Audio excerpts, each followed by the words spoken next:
জয়পুরহাট জেলার বগুড়া আঞ্চলিক মহাসড়কের ২.৫ কিলোমিটার ট্রেন নির্মাণের ধীরগতির কারণে নাকাল জেলাবাসী।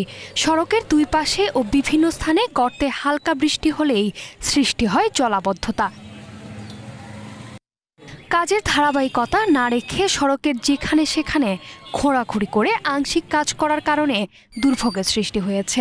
এদিকে বারবার সড়ক বিভাগের পক্ষ থেকে দেয়া দায়সারা বক্তব্যে ক্ষুব্ধ স্থানীয়রা। একটু বৃষ্টি হলে রাস্তার যে অবস্থা, যে ভোগান্তির মধ্যে আমরা পড়ি, আপনি এই ভোগান্তি থেকে যে আমরা কবে রক্ষা পাবো, এই এতটুকুই চাওয়া আমাদের। আজকে ওটা খুঁড়ছে, তারপর ওখানে খুঁড়তেছে, তারপর এখানে ড্রেন করতেছে, ওখানে করতেছে, মানুষের হাঁপানি ব্যারাম হচ্ছে।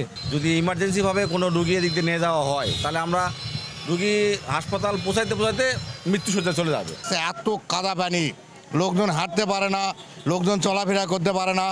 দ্রুত সড়কটি সংস্কারে যথাযথ পদক্ষেপ নেওয়ার আশ্বাস দিয়েছেন সড়ক বিভাগের এই কর্মকর্তা। আশা করছি এটা দ্রুত শুরু হবে। আর শহরবাসী এর জন্য একটু ভোগান্তি হচ্ছে, এটা আমরা দ্রুতই কাজে গেলে হয়তো এই ভোগান্তি থাকবে না আশা করা যায়। কাজের ধীরগতির ফলে জলাবদ্ধতা, কাদা, ধুলো ও যানজট সব মিলে ভোগান্তির যেন শেষ নেই এই রাস্তায়। কবে শেষ হবে ভোগান্তি তা নিয়ে হতাশ স্থানীয়রা। অনুকৃতি আদিত্য, এশিয়ান টেলিভিশন।